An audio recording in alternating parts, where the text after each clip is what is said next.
I have to bow out for 1 sec, but I'll be back.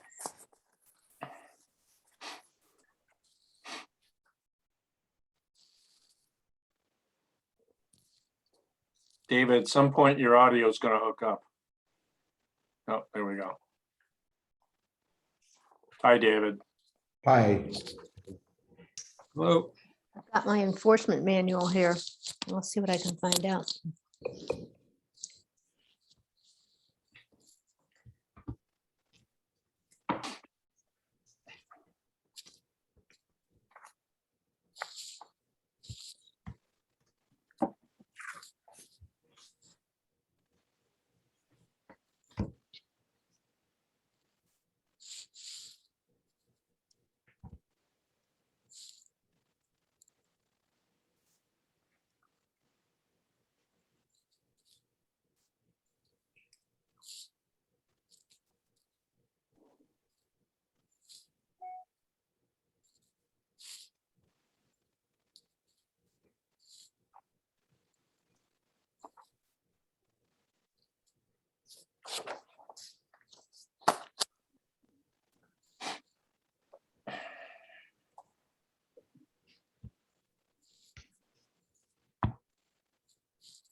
Joe, it says in the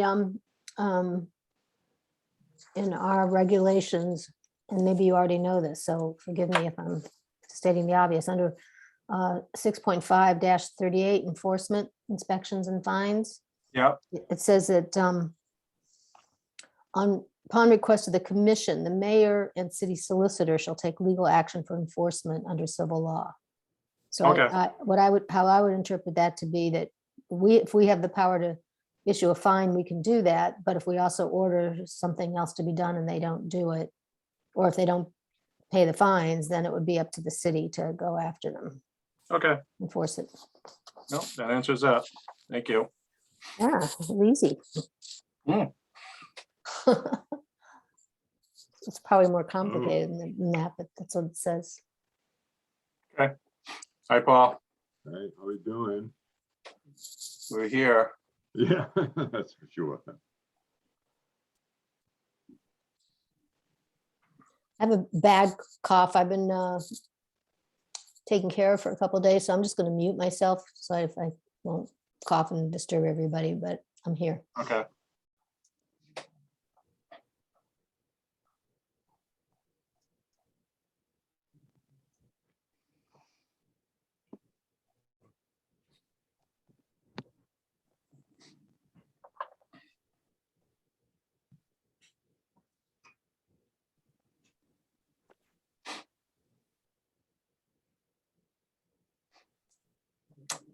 Oh, and we will also be going back to roll call votes for everything. Apparently, we're supposed to. Really? Yeah. So Who we'll just figured do that it. out? Well, it's our note taker heard about that, and because it's an online meeting, that's why. Hmm. Regular meetings, you don't need roll calls for everything. Oh, I see. Yeah.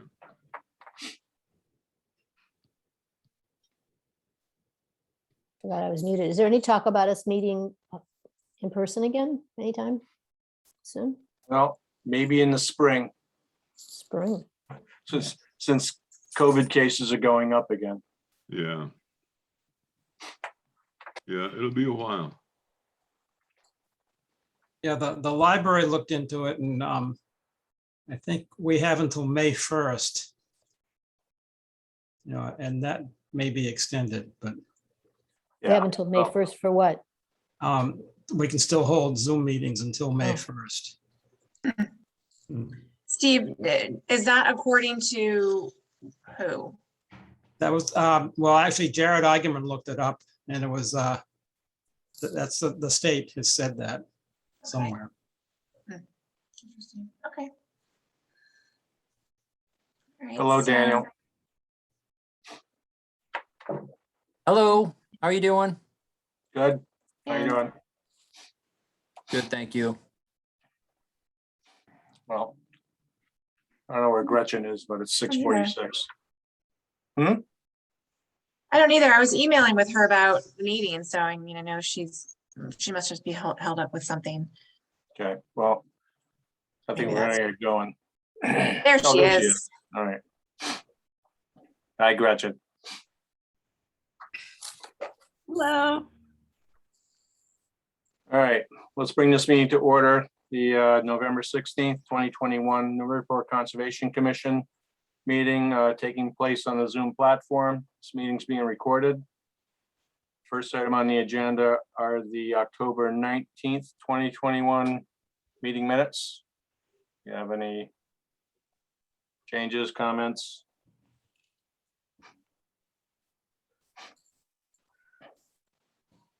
Motions?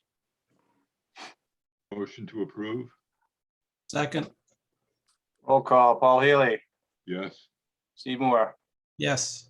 Jan Warshaw, Yes, David Vine, Yes. Carol Wagon, Yes. and I vote yes.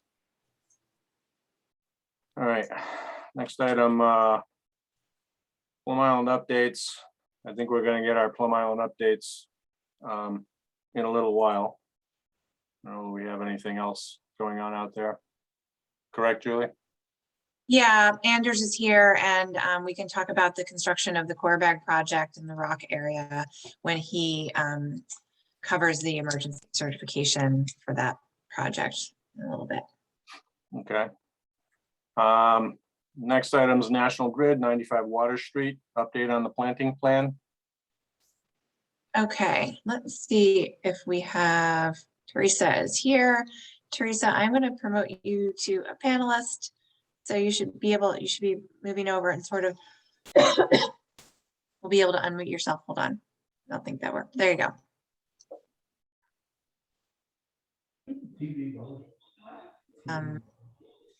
And once Teresa's sort of over here, yeah, she can unmute herself. And we'll get a little Hi. update. Hi, Teresa. I like this system. I haven't used one where somebody's used the panelist feature, so thank you. Can you add Casey Lee Sure. as well? He should be on there. Yep. And Yeah, are for we sure. able to share our screen when we're a panelist? No, unfortunately, Okay. you can't, but I have a few things here and you can, Casey, I just moved you over. Hopefully, yeah, you can unmute yourself in a minute. I've got this plan and I have the more detailed seawall repair plan. And I have your extension permit actually, which we talked about on the Okay. phone, but yeah. Okay. So is there something so else that did you yeah, have we- something? We had photographs from this, the end of the growing season, but we can speak to it and then send them so that you have it on record. Okay, Has Casey Lee? Hello, yes, I'm here. Yay. Okay, great. So we had been going back and forth via email about what was going to be happening for this growing season. So they did go in and replace shrubs that had failed. They did go in and put grasses. It was done, let's see. They were replaced in August, end of August.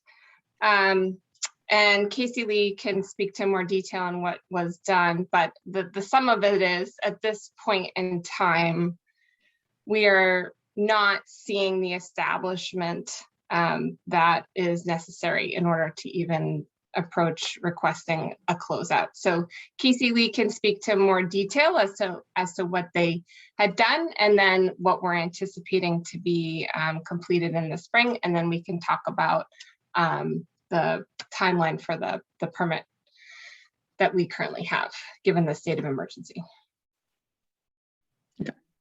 I'll take it there. For the work that was done, they expanded plant beds, pulling back stone. Another thing that I felt they needed to do was to split the geotextile that was sort of creating a separation barrier, preventing a hydraulic connection for some of these plants.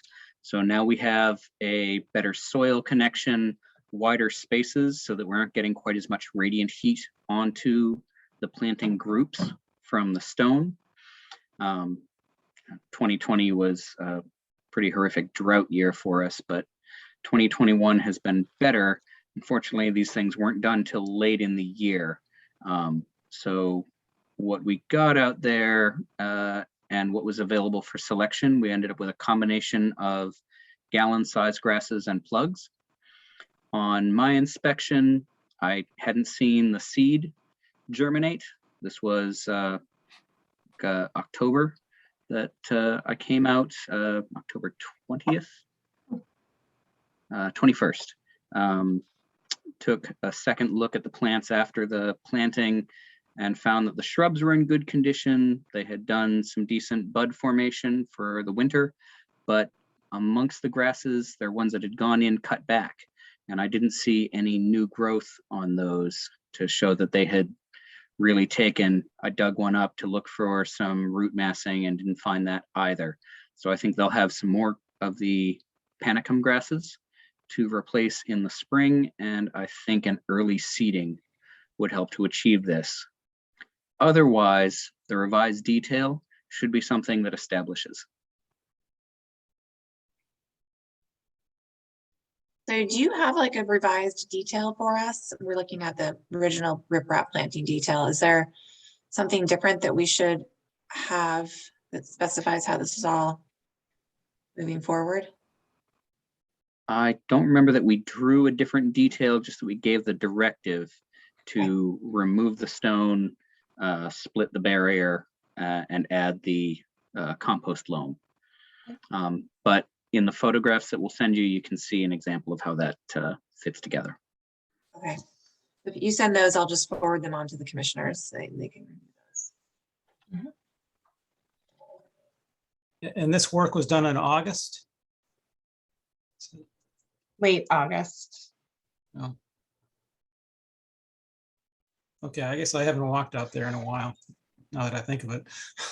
I have to say, I was out there probably in September.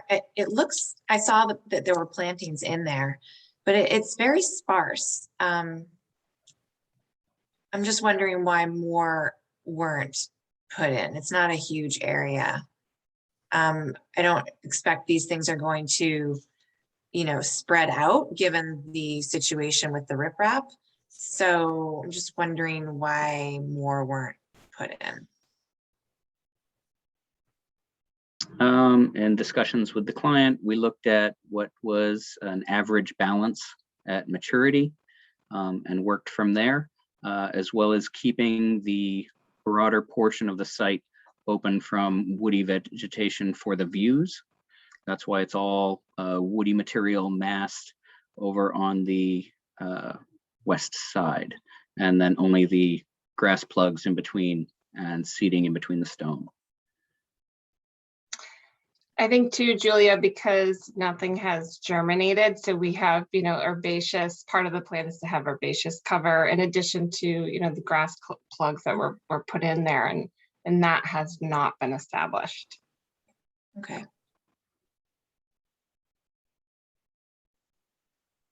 So should we be expecting you be coming back to us in the spring on the status, or at least reporting to us on that?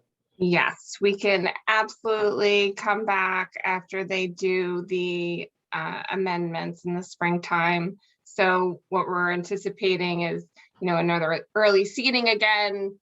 Casey Lee will go out, check, how things survived over the winter, advise whether or not, things need to be replaced. We can provide an update at that time. And then we'll monitor through, the growing season and until Casey Lee is able to sign off that it's been, constructed suited to plan. So My expectation would be able to see decent germination and a certain amount of coverage immature by May, June.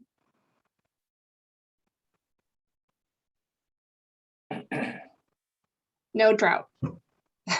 No drought. I'll do that again. No.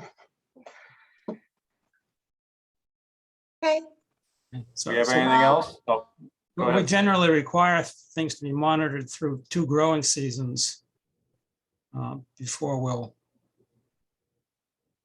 say something's okay. The approved plan didn't indicate, 2 full growing seasons. It's just 1. But if we consider next year the second growing season, Mhm. Yeah. Then may have 2.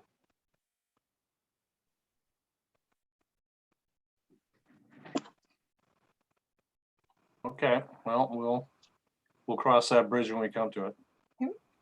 So one of the other things that I had discussed with Julia is that we are also going to be following up with a letter to document the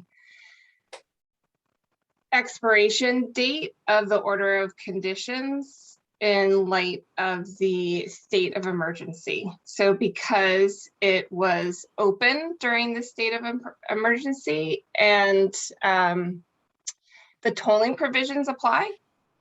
So we'll provide a letter to Julia for the file to document the new expiration date in light of the tolling period. So 462 days will be added to the extension. So that means we won't need to request an extension because currently, prior to the emergency period, it would have been expiring in January of 2022.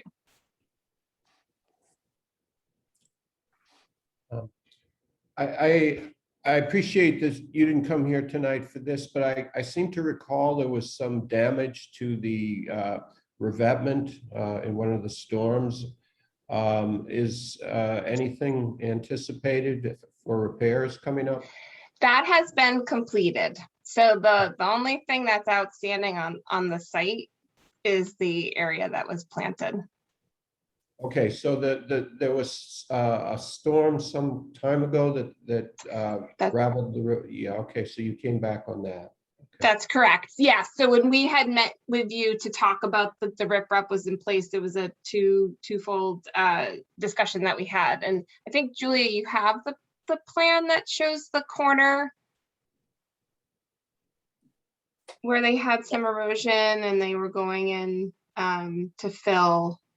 this, can you and guys that's see been completed. Yeah, can you okay. see Yes. my screen? Okay, Yes. great. I Is think that I right? lost a connection with you all for a minute and I had to re-sign in, but yeah, That little corner there is Yeah. done. okay. Any other questions? So Julia, I don't know if you heard, but I had talked to them about the tolling date and that we would be providing a letter or documenting the new date with the 462 days tacked Yes. onto it. Okay, great, because I have the extension order for this, Mhm. which means it doesn't, well, right, expires in January. So yeah, Yeah. got it. So that'll get us through Yep, into the next. growing exactly. season. Yep, that's probably perfect. Yep. Hopefully, fingers crossed, right? Yes. Okay. All Okay. right. Any other questions? We all set? Yep. All right. Thank you, Teresa. Thank Casey, you. Lee. Thanks, Teresa and Casey. Good evening. Too. All right, next item, Anthony Barbera, 6 Perkins Way, certificate of compliance. Okay, Patrick All right. is there. I'll find Patrick. Here we go, Patrick, I'm promoting you to a panelist. Looks like hopefully that worked. I don't know if there's anybody else, but if so, you can raise your hand. And Patrick, once you are able to unmute, then you can just run through this with the commission. If the commissioners might remember, we did set up a site visit it was November 4th. It was a Thursday, or yeah, it was a Thursday, November 4th. Joe and I went and met with Patrick and Anthony out there and walked the whole site, looked at the wetland replication areas, looked at the planting areas and the stormwater basins and swales and all that. And I mean, Joe, you can speak to this as well. I thought it looked like it was in great shape.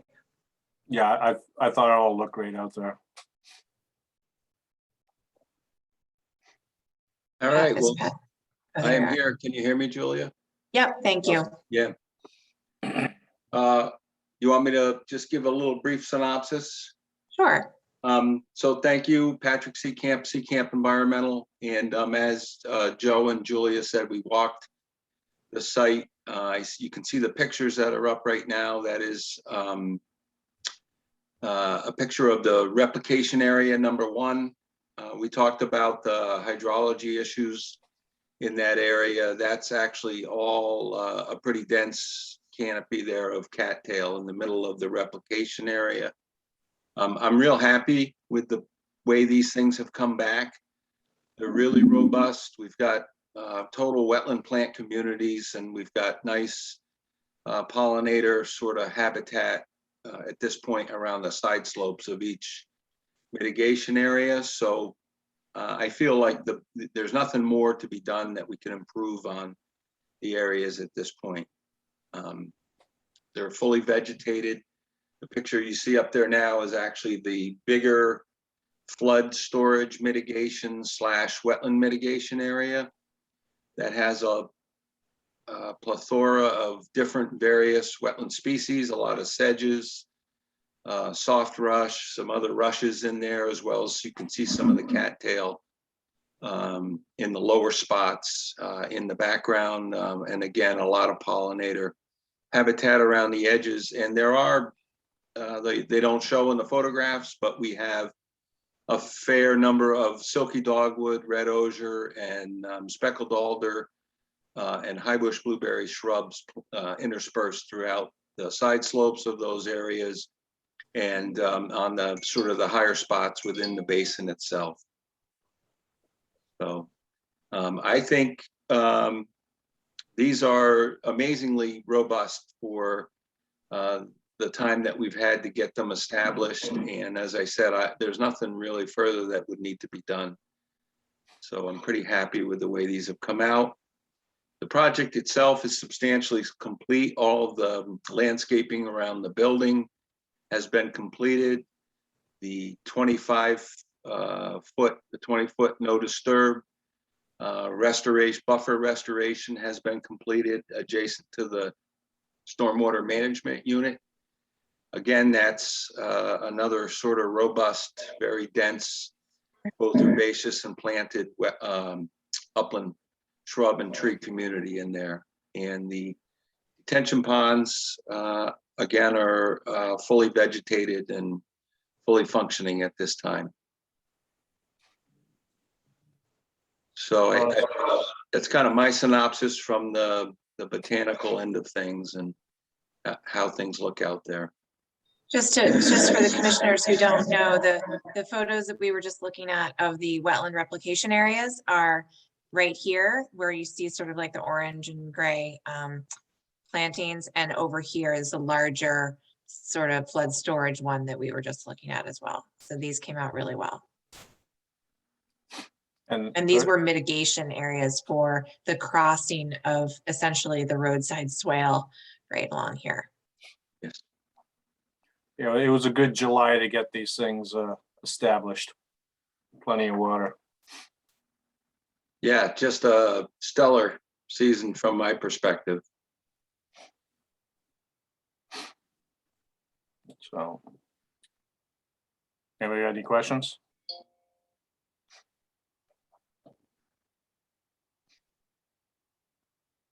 Not hearing any. Anybody got a motion? Motion to issue the certificate of compliance. Second. All right, roll call. Paul Healy, Yes. Steve Moore, Yes. Dan Warshall, Yes.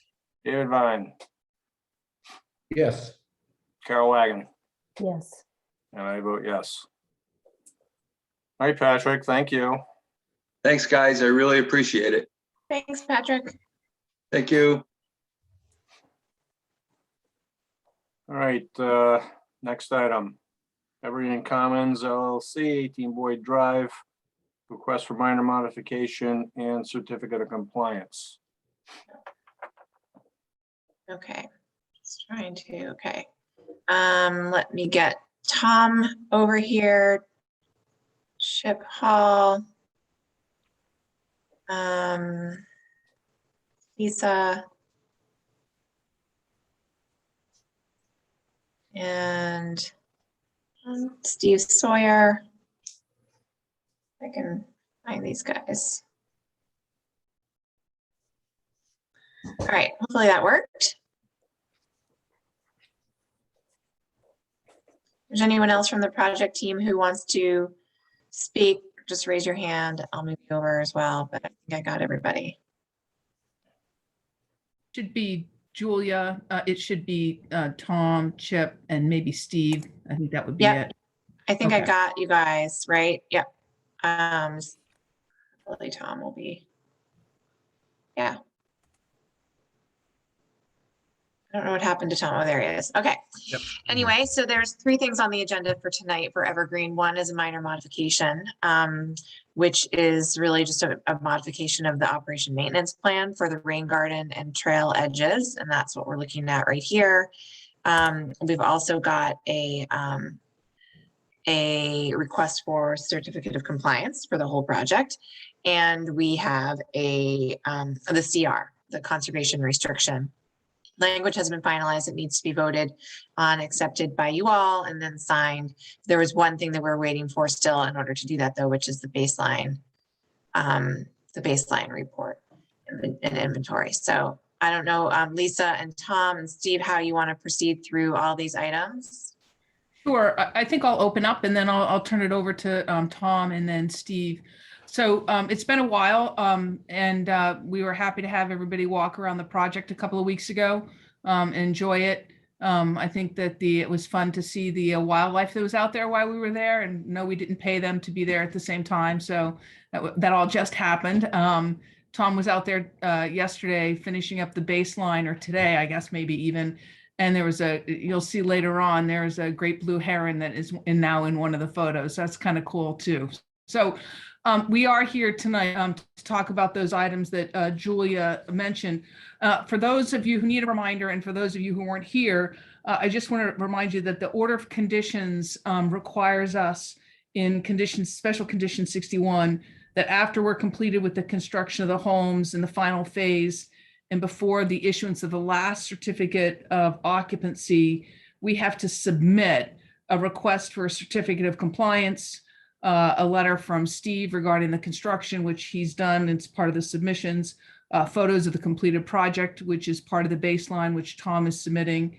And then also a request for the complete COC can't be issued until the conservation restriction has also been approved by the city and the state. So that's why we're here. And, you know, it's kind of an awkward stage because of the holidays now at the end of the year. I noticed tonight that you don't have a meeting on December 7th. So what we're here to ask you tonight is to look at the COC, determine whether or not you want to issue the final certificate of compliance. The conservation restriction is completed. Tom has submitted the baseline documentation to you late today, or the baseline report, which you need to consider, and then approve this minor modification. The thing on the conservation restriction is that the state has approved it, as Julia knows, and I spoke to you all about this a little bit out on the site walk, and it is now on the agenda for the city council. The city council's planning and development committee are meeting tomorrow night to look at this along with the other deeds that the project is providing to the city. And then the city council meeting is actually on November 29th. You don't have another meeting until December 21st, if in fact your calendar is accurate. I'm just curious, Lisa, I wasn't aware that we did not have a meeting on the 7th, and I'm not sure why that would be the case. Is it just Well, not I on the don't know. calendar? Your calendar says the meeting has been canceled. So if you're having a meeting on the 7th, that's awesome. odd. If you're not meeting until December 21st. So our request is that you approve the CR, and Tom can talk about this a little bit, so that Julia can inform the city council, planning and development committee, and the clerk that it's okay, and that it not be released until you approve the final baseline, right? So that at least the base language of the CR can move forward and get the city council approval, because it has to go through the readings of the city council, then it has to go to the mayor, and it's going to be a long time. So we're really just trying to get the A-OK on that. So with that kind of overview, I'm going to turn it over to Tom to give you more of the detail of where we are on everything and his hopeful complete baseline report. Tom, before you start, Julia, has the commission seen the CR? Because I haven't seen it. It should have been posted on the website along with the other materials for tonight. I've got it right here. When I went to the website this afternoon to look at the materials, there was nothing there under Evergreen Commons. There was nothing. Okay. Well, I wasn't aware of that. I thought that it all had gotten uploaded like everything else. So I apologize. We submitted the CR probably 3 or 4 weeks ago, Steve. Yeah, I'm sorry, you guys, that it wasn't up there. That's my fault for not checking. It usually goes from me or from the applicant to our office manager, Diane, who then posts everything, all of our materials on the website. And in this case, I remember her asking me, did we get the stuff electronically? And I asked the applicant if we could get it electronically. And then I believe that Diane was CC'd on that. If not, I had forwarded it to her, but it might have slipped through the cracks in terms of getting put on the website. So I apologize. Here is the conservation restriction. I think that I know I had emailed it to you all directly previously for your review and just to take a look at before we, maybe a month ago. But in any case, if you want, what do you want to do? If I could also just as from a high level, just so you know, Steve, the conservation restriction as far as the prohibited and permitted uses are almost exact replica of the declaration of restriction, which you all did approve, which we recorded, and the requirement was to do that. And then, of course, we had to use the EEA form of conservation restriction and have it all approved. So it's been done for a while. Julia and Jonathan Eichman have been intricately involved in it, and I had to get it to both the Concom and the City Council, I think now 3, maybe 4 weeks ago, because it was before the election. So and this was also something that way back, Doug Muir did a lot of work and commenting on the original declaration of restriction. Right. So this has been looked at numerous times by us, but then just most recently by Coleman and Page and by us again, and the planning office and the state going back and forth and just making little changes here and there to make sure that nothing falls through the cracks. Okay, I probably wouldn't have found anything anyway, but I will take a look at it. You never know. Please do take a look at it. I'm sorry that it's not up there. I'll make sure that. Yeah, I'll it's send- strange. I'm looking at it right now and it says summary, my request for minor modification, certificate of compliance and conservation restriction, but there's no documents there Oh, of any Okay. sort. maybe she put in a placeholder and then never. So I think we will- I dropped off the hard copies that day and then emailed the PDF afterwards. And I usually do it in the opposite way. That may have complicated the thought process in putting that up. So with that, I think that maybe Tom, why don't you go through everything so that everybody knows what the kind of the management documents are, if you will, moving forward and how it's going to operate. Okay.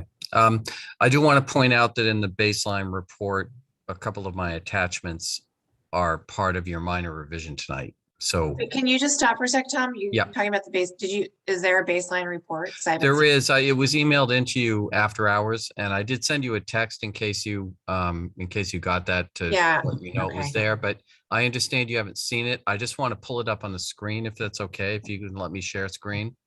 And we can just kind of walk through everything.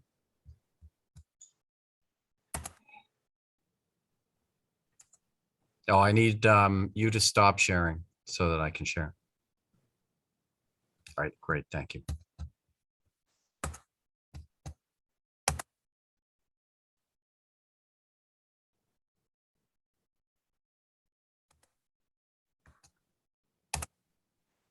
Okay, 1 second. All right, so let me, I set this up with the minor first, but let me just zoom right down to, and this is our COC request, buzzing by a bunch of pages. So while Tom's looking at that, just so you know, as part of the COC request, we submitted individual plan sheets for each and every lot. We submitted the overall calculation plan, which was required, which was approved as part of a prior minor modification. So the city will now have a complete file of every single one of those to go into the building department files. And the Concom will have it for each and every lot in the overall project, as well as the building department. So that's been submitted as part of the COC request. Okay, so here's the CR. Now we're getting into the baseline area. Okay, so let me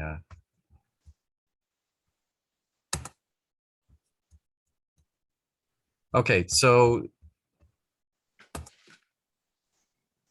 rotate here, there, clockwise. All right, so this is included in the baseline report, but I thought it'd be helpful just to pull up the aerial on its own with the labeling. So what I've done is given in the baseline report an aerial drone photo of the current site showing, you know, the key features, the pollinator meadow, the open space 1 area, which has, you know, the tot lot, fescue meadow, pollinator meadow, stormwater wetland, isolated wetland, open space 3, which is the parade ground area here, and open space 2, which is over between the Eastern Homes and the well property. And I've labeled the well property because I think that's an important thing for anybody looking at the baseline report to understand, is the proximity to the well.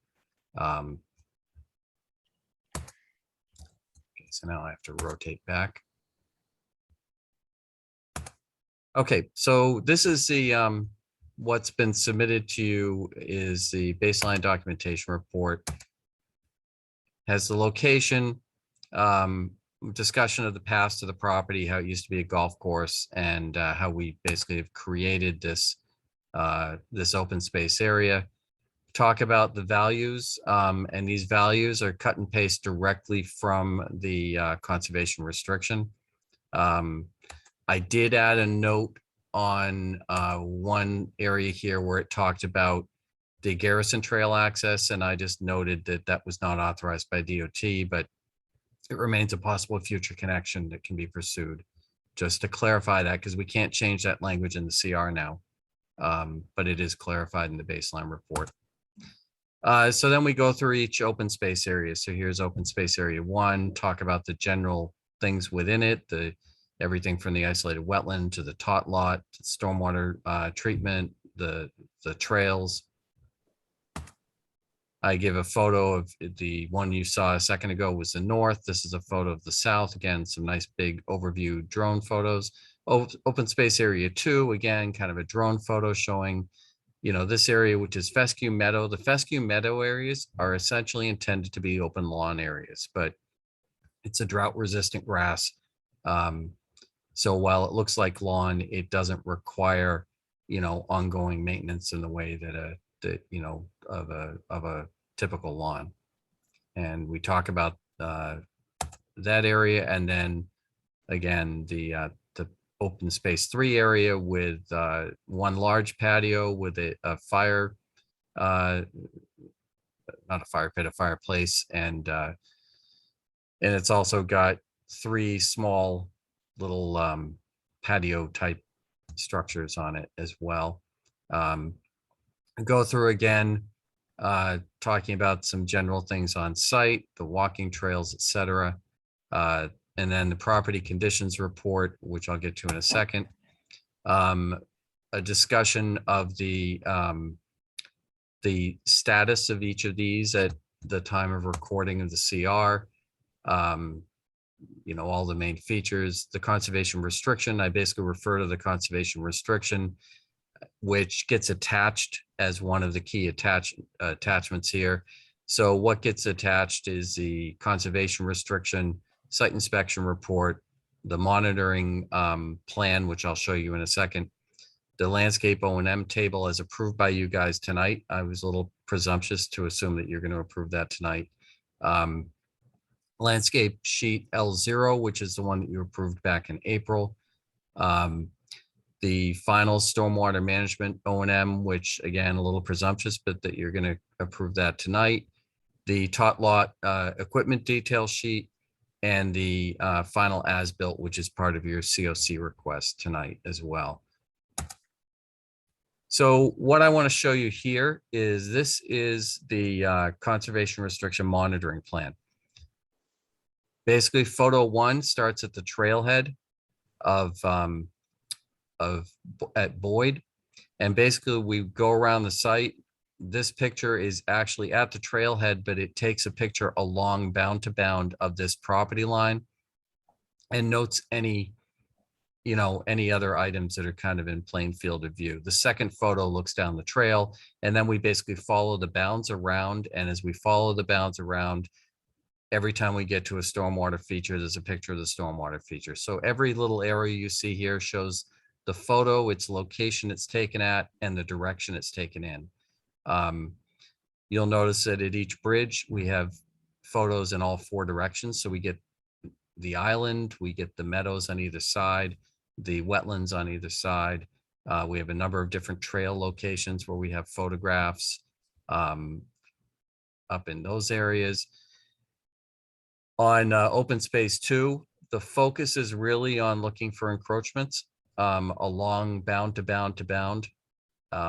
There is one overview where we basically go up on the hill near where the city's fence kind of begins, right up at that property line, and take a photo out over this area. And then one remaining photo is of the of open space area 3, which is right here. And then during the process, the monitor is supposed to also take photos of anything of note that they pass along the way or that they observe during the overall site inspection. You know, you can't predict everything you're going to want to document during a baseline report, but I think we've got all the bases covered for any potential of encroachments. And so every year when the homeowners association has somebody do this monitoring, if there are encroachments that have happened during the year, they'll get picked up and they'll get dealt with. If there are maintenance requirements, they also get called out. So to show you what one of these inspections look like, this is the one that I conducted today. I did a trial run of my software last weekend. And the funny thing is, on both, I saw mallards swimming in the wetland and I saw a great blue heron wandering around the site. So I didn't see the hawks that we saw during our site visit, but so this is that first station. You can see a bound here, the other bound is up in there, and then I just make notes about the current condition. And I'm just going to kind of blur through these to show you, you know, what the inspection looks at.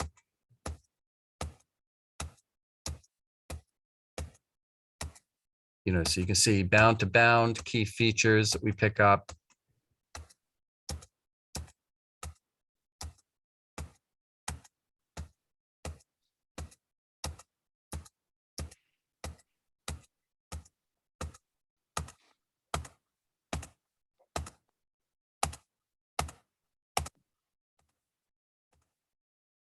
And there's the great blue heron, by the way. I just want to show you, it was there.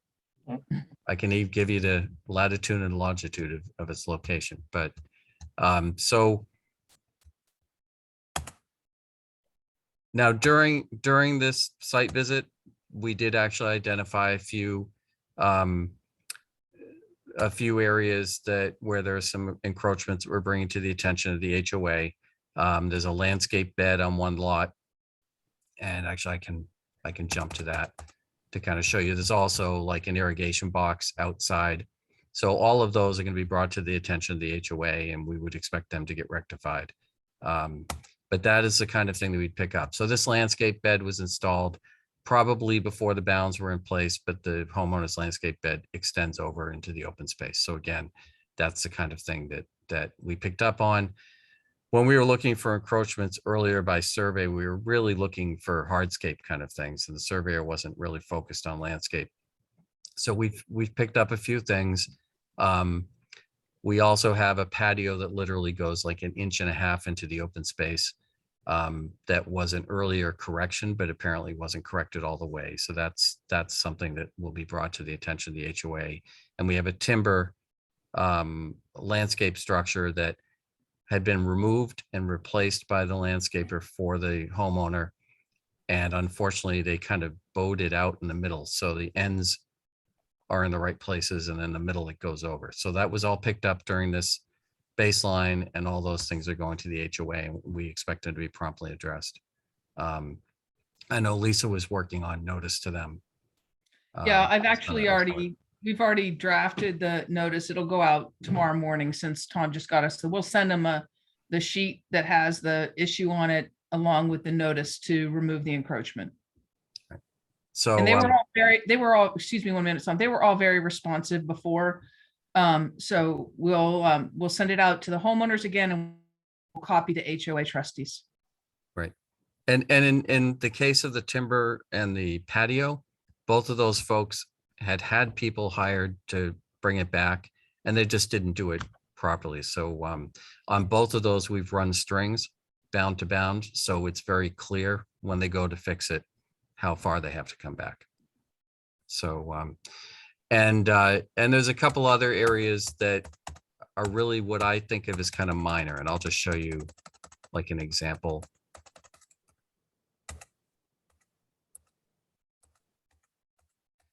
So on this side, it looks more glaring than it is. It's really not a glaring thing at all. We sodded the backyard of this lot after completion, and this is the Fescue Meadow. It just is recently established fully and not mowed yet. Once it's mowed, the lawn all blends together. Basically, this area is overseeded with fescue. And what we have done is we have placed a stake, which is visible right here. The bound is kind of over the hill, so you don't really see it. So this area is part of the Fescue Meadow. This is part of the lawn to the homeowner. So we're just bringing to the attention of the HOA landscaper that they need to desynchronize the maintenance of lawn areas to the meadow areas, and the meadow area should all be done at once. It's fine that it looks like lawn to lawn, but they shouldn't be giving somebody the impression that they have extra lawn this way. And it's just a matter of just pointing out to them things like that. And what I want you to envision is what we saw on the other side in open space area 2, where you really don't see any defining line between the lawn. Basically, the bounds define it. That's what it will look like in this area that's kind of over near the tot lot and the water feature where it's a fescue meadow. So Tom, there Yeah. the fescue meadow line does not follow the contour. It looks like it's going straight from that post to the other one. Right. So the fescue meadow, this is all fescue meadow over here. It just still has some ode in it from when it was established, and it has not been mowed yet. Right. Once I'm this just is saying- mowed, so what has happened is because this was sod, the HOA landscape companies just maintain that when they've maintained the lawn. And I'm saying I see this as a very minor item. You know, here's the stake. This area Right. here should just be mowed when this area is mowed. not when this area is mowed. Right, no, I get that. Yeah. All that green area, is that fescue to the left of that, or is To it the left sod? of it, it was sodded, so it's not all pure fescue. We are going to be, I believe it's been done, but I'll be confirming that. This is all going to be overseeded with fescue, which will establish the fescue in there. Okay. There are a couple other places. I think there was one spot where I noticed a sprinkler head. They had just put pin flags in to locate all the sprinkler heads, probably to close it out for the season. And so that's also going to be on our list that's going out to the HOA.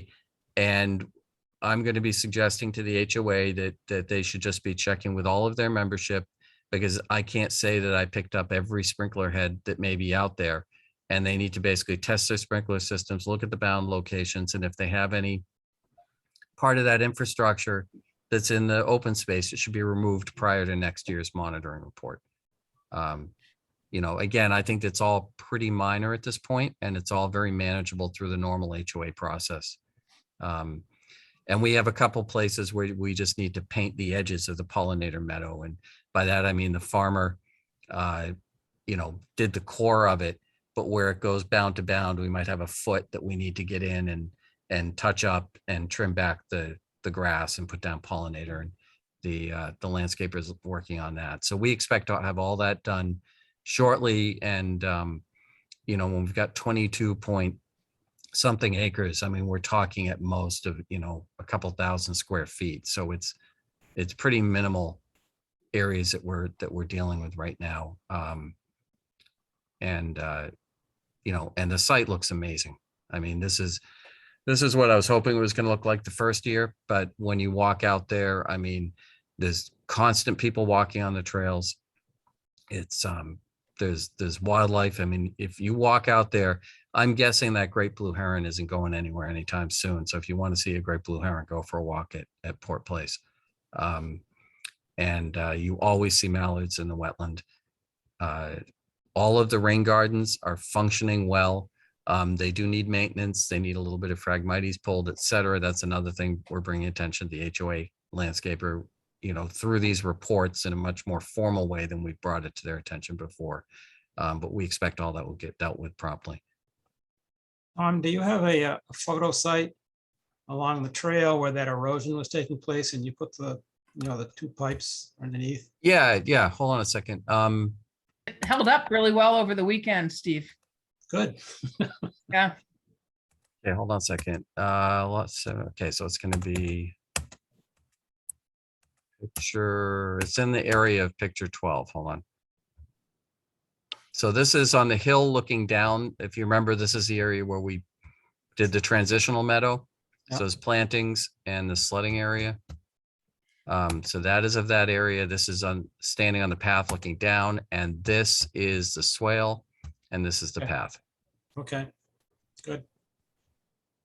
Yeah, so I tried to capture the key points. Again, if we go back up to the photo sheet, and again, you know, we're willing, I think the CR language is really set. And on the baseline, if you guys want, you know, I tried to get feedback during the site walk, and any additional feedback, we can add photo points. You know, we're willing to work with you on all of that to get this to be something you're really happy with. But we have the photo point here, which is of that area.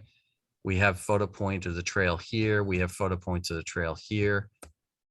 We have the trailhead here. We have a photo of the pollinator meadow, but that is kind of intended to also note any issues with the trail here. And we have another photo up in this area that is also supposed to note areas here. There were some minor rills captured in the report that you'll see that are in the periphery of the picture, but they're called out to be raked and smoothed out in this area. But overall, the site looked in really good shape. And then, you know, there's like this picture here, which is of the whole open space area from up on the hill. Can I ask, how long is the period for which you'll continue to monitor this site? Or Well, once we approve everything, are you guys Perpetuity. out? Yeah, in perpetuity, what we're providing you now is a baseline upon which you compare future reports. And the requirement in the conservation restriction, I believe, is a third party, and Lisa, correct me if I'm wrong, a third party monitor hired by the HOA that will go out and they will use this photo sheet and the initial report, and they will walk the site, and the conservation agent is required to be notified ahead of that inspection. And obviously the HOA will be notified ahead of that, and people are welcome to go along on that inspection route.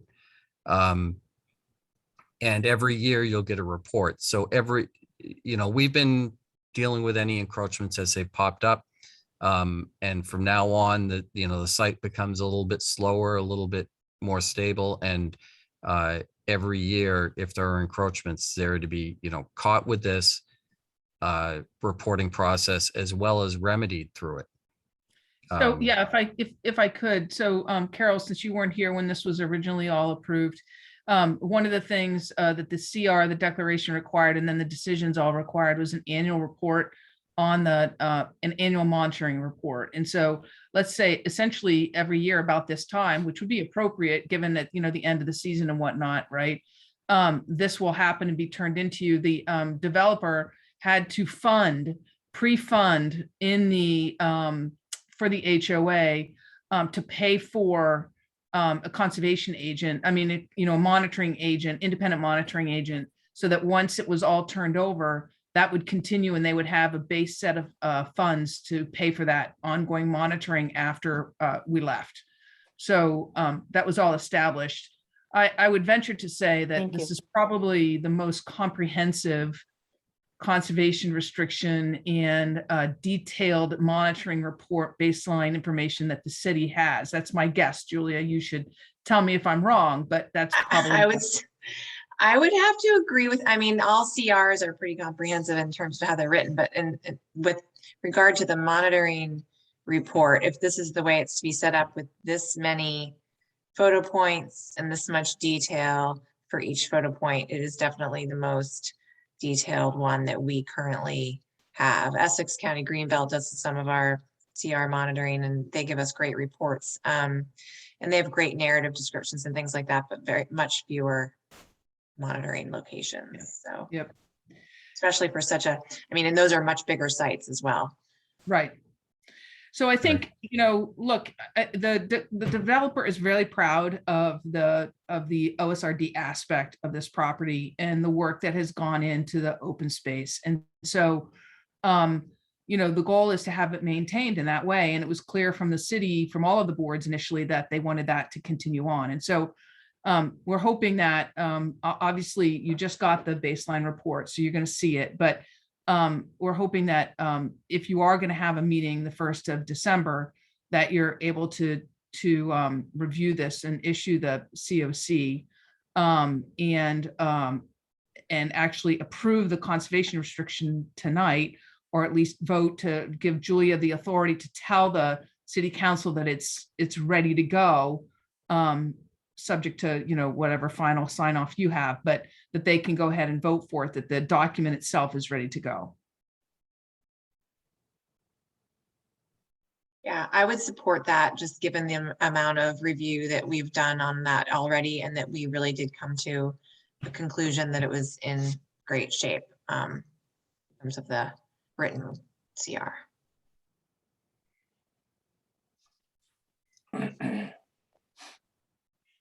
And so what you're asking us to approve is the CR. We aren't going to issue the COC until we reviewed the baseline document. So we're asking you to, I'm going to ask you to do something and you can tell me that you can't do it, but I need to ask you to do it. So first of all, we need you to approve the minor modifications that are with regard to the maintenance of the something, stormwater or something. Tom can talk about that. Yeah. Yep. And then we would love it if you approve the certificate of compliance. And we would like you to approve the conservation restriction.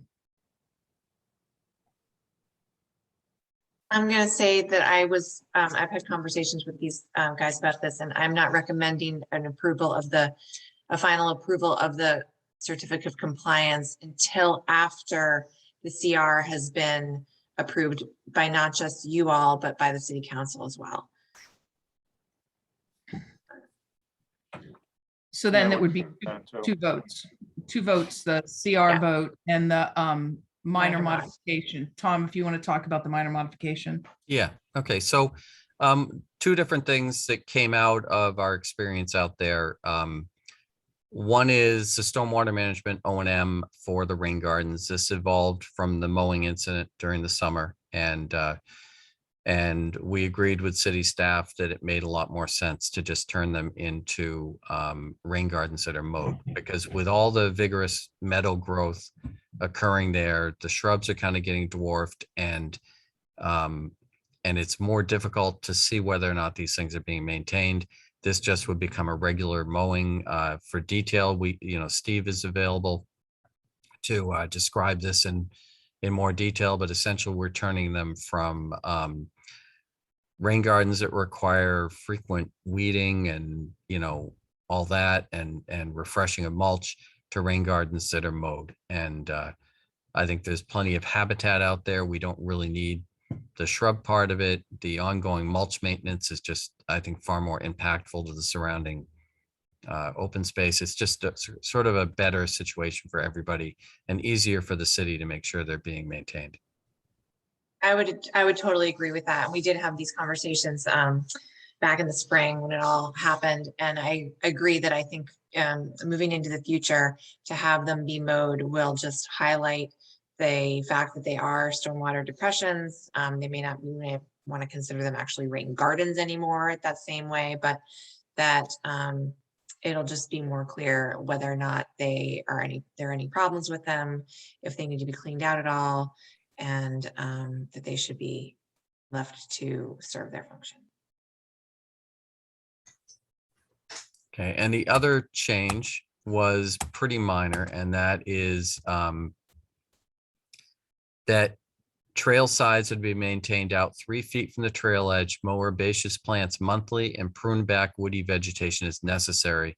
So that was revised to just basically allow pruning of woody plants that are growing into the trail. And I think you guys saw that during the site visit. There's a couple places where the growth of especially sumac is really vigorous and coming right into the trail. And this also would allow us to mow the trail edge. One of the things to note in our overall COC request that we noted and showed you during the site visit is the no disturb signage is actually moved substantially further from the wetland and up to that 3 feet from the trail edge. So it kind of creates a natural edge of the no disturb area and kind of this limited mowing, but that allows us to maintain the trail network, or, the trails within the site without grasses and stuff growing and falling over the trail, and to make sure that people aren't like walking around branches and trampling in the meadow area to get around stuff growing into it. So pretty common sense. I think we always assumed that was okay, but we realize it's not explicit in that O&M area. So those are the items that we really wanted to get updated, and then these be turned over to the HOA to implement. And they're also attached to the baseline documentation report so that the inspector is aware of what proper maintenance of the open space is. Okay. We have anything else? That's it in the minor. Okay. Any questions from the commissioners? Hey, Tom, Yeah, as far as part of the, I'm trying to recall, I know we had vetted it out with the city engineer with John Eric White. Was originally the outlets from the 4 of the bioretention areas were to be overland, and we were running into issues with erosion rills from that, and it was modified to have a standpipe with an outlet pipe. I So think we that got was- that. in the Yeah, we was, I minor got that in waiver. April. That We was the did that in- previous, okay. Yeah, that's we right, got was that a done pre- in April. That Okay, that was just approved. confirming that. Okay. Right. Yeah, and all of the rain gardens, I've seen them after significant storms, and this has been the year of, high intensity, short duration rainfalls and high intensity, long term, long duration rainfalls as well. And they all seem to be running clean water and, holding water, but not too long, and just really working very well. I've been pretty pleased with that. Yeah, I will say that, yeah, the stormwater systems as designed are all functioning as designed. We have, the inspections of the constructed stormwater wetland area. That's all clear water. There's no turbidity at all, no cloudiness to the water. Same with the constructed stormwater wetland. One thing I've noticed, I think at the beginning, everyone was a little concerned about how much water was out. We found the groundwater or the standing water to be very high. Higher than what we expected. And it seems like, even, this is what, the fourth wettest year on record or something. We've had a tremendous amount of rainfall.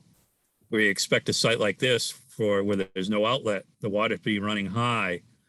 And I'm very pleased with the fact that when, that right now where the outlet pipe, based on the outlet pipe from the constructed stormwater wetland, the standing water elevation down there is around elevation 50.1. So that's excellent that we're kind of back to where we expected the standing water elevation interacting with the groundwater to be. Right. And our ILSF floor for calculation is, I think, 52. So it's below that. So it has no impact. Oh, it's well before. Yeah. It's well below the 52. Yeah.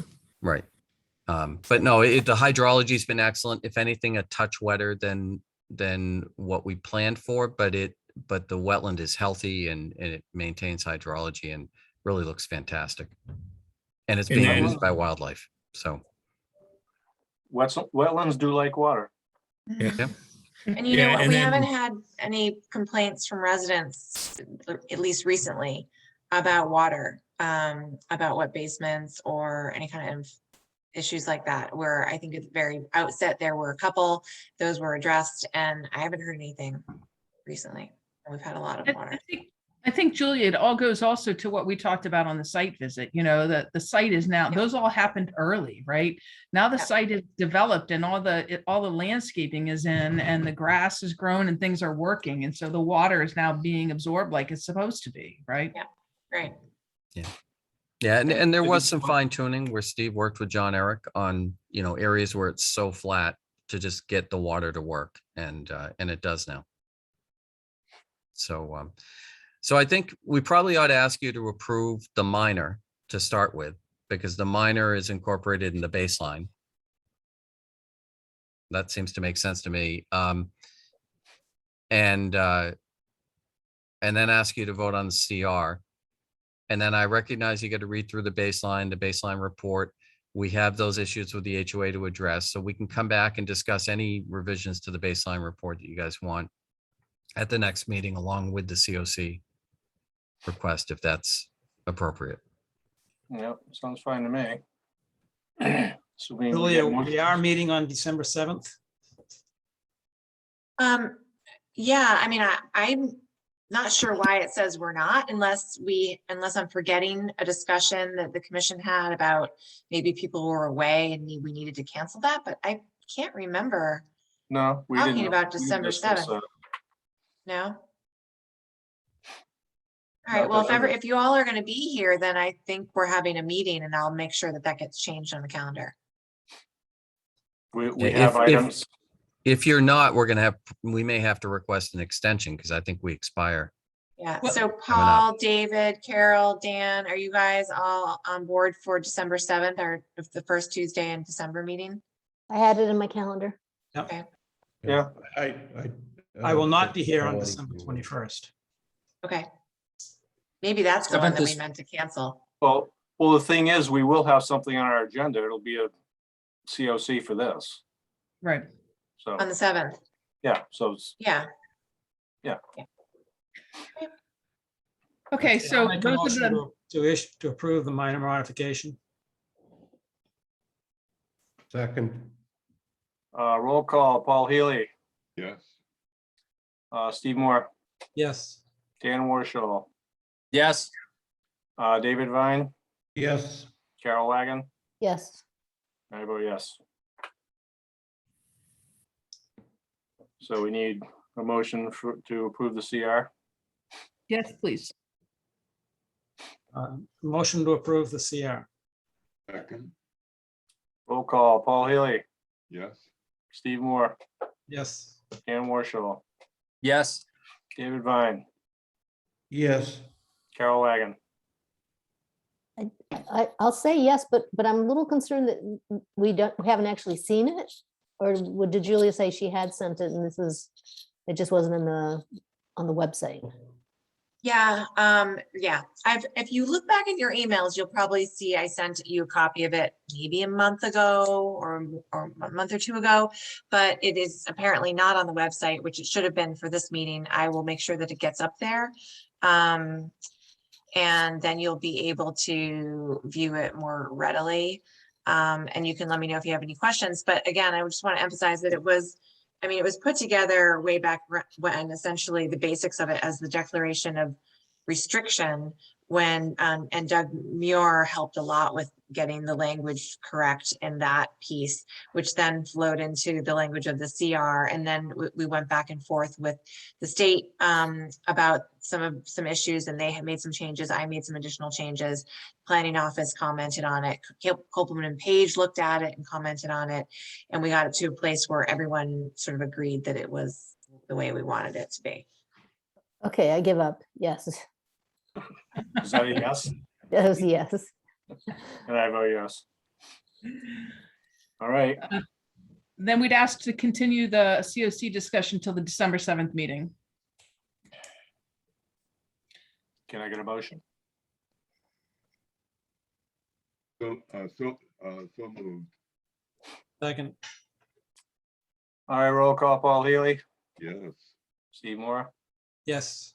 Dan Warshall, Yes.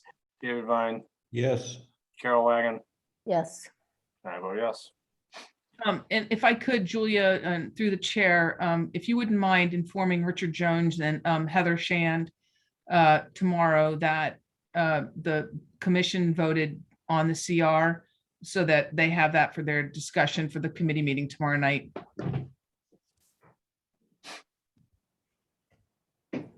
You are muted, Julie.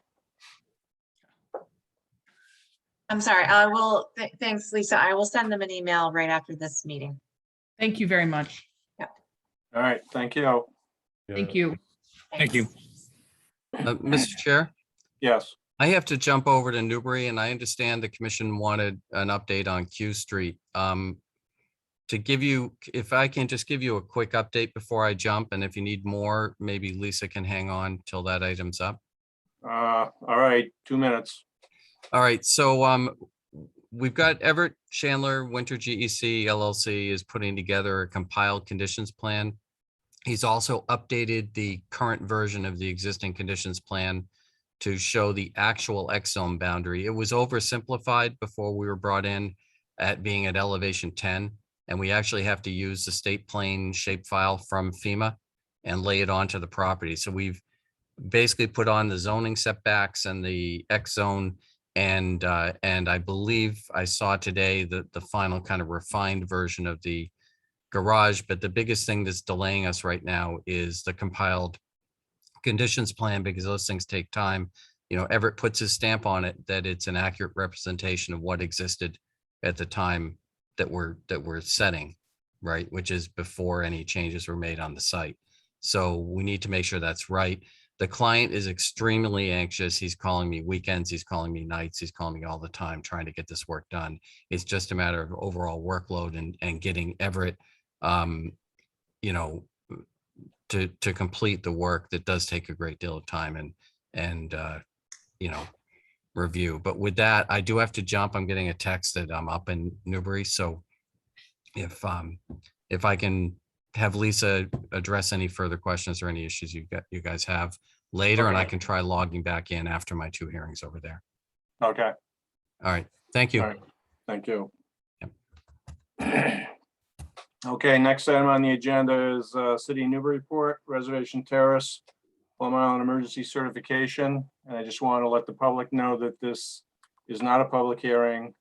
This will just be a discussion between the commission and the engineer and whoever else is with him.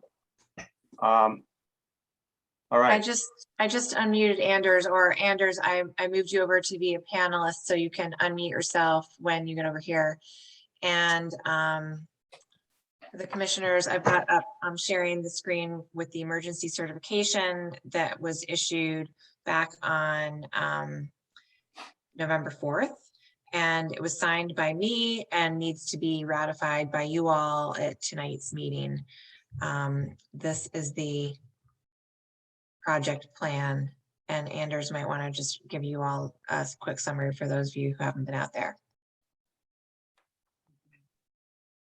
Okay, thank you, Julia. Yeah, it's been quite a whirlwind here. So Sumco started with the Choir Log project on October 25th. They put in about a day's worth of work on that when they decided to not mobilize the next day because of the forecast for a nor'easter, which was accurate. So the nor'easter came in the middle of the week and caused a lot of additional erosion on the site. We went back out and looked at it after the storm. I notified the mayor that I had a lot of concern about the ability of the choir envelope to function as intended in the stretch between basically 71st Street and 75th Street. We went back out and surveyed and confirmed that the beach had eroded up to an additional 2.5 feet or so vertically. We expressed concern during some meetings on the Friday of the 29th and the following Monday, the 11th of November, that we did not feel that the core envelopes could function as intended, even though that was a very limited erosion protection objective. After that, the mayor called for some high-level meetings with local politicians and the undersecretary of the EOEEA. This was on Monday, the 11th, and we again indicated that the choir envelope project wouldn't work in this one section. The mayor and others were requesting authorization for placing stone in that area. And we were able to utilize the choir envelope project on the southeast and the northwest ends of the project where we had enough elevation and beach left. So this hybrid approach was put forward where we would use the choir envelope wherever possible and resort to stone in sections where that wouldn't work. And that was agreed to as this hybrid project, which was started by Sumco on November 3rd. It's currently under construction. The rock placement will likely be completed by the end of this week. And the choir envelope portion of the project should be completed the week after Thanksgiving. okay. Got some photos. If anyone. Let's see.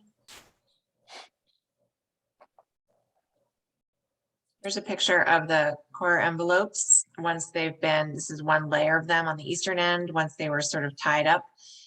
This is the first layer. Is that right, Anders? Correct, yes. So you're looking at two. There will be another 4-foot envelope placed on top of that. And there is one that you can't see that is seaward of those posts. That's there for scour protection. That's buried by that temporary stockpile of sand. And this is all sitting pretty high. This is at the very southeast end. So in this particular area, this is where we tie in to the what's left of the existing dune there. So it's it looks low relative to the beach, but it's, that's because we're tying in there.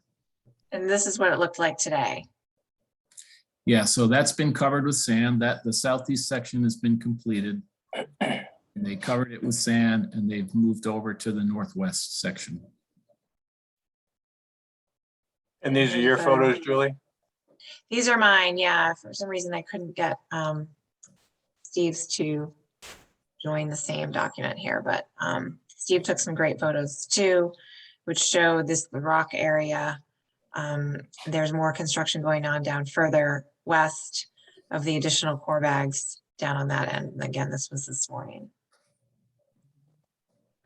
How much of the beach will those big rocks be on? It wasn't clear to me if it was just where they are now or if they were going to extend them one direction or the other. Yeah, Julie, if you want to go back to that last photo, you can just barely see the exposed concrete blocks at the far end of the rock. That's right. So they would go to those concrete blocks basically form the toe of the stone. Yep, and on this end, it's sort of like right here. Yeah, they go in front of the choir envelopes just a little bit, just to make that transition. So there'll be more rocks in that area is what you're saying. And will they come all the way over to where you see the posts? Yeah. So right here in the foreground of this picture, there is a gap. They started to place some of the southwestern limits, which is just seaward of those posts, those 6x6 posts, but they had to leave a gap in the rock for access. So that'll get closed up when they stop accessing from 73rd Street and switch over to 75th Street, which may have been today. I didn't make it out there today. Yeah, the gap was still there. It looked like they were still utilizing it, or at least hadn't closed it up yet this morning. You could see the core fabric that was been underlaid underneath the rocks. Okay, so it looks like they're just about to close that then if they put the core fabric down. So go ahead, David. And is the elevation of the rock, is that consistent with what the original core bag elevation was? No, David, it isn't. We actually had to drop the core envelope elevation from the originally proposed 14 to elevation 13 just because the beach was lower.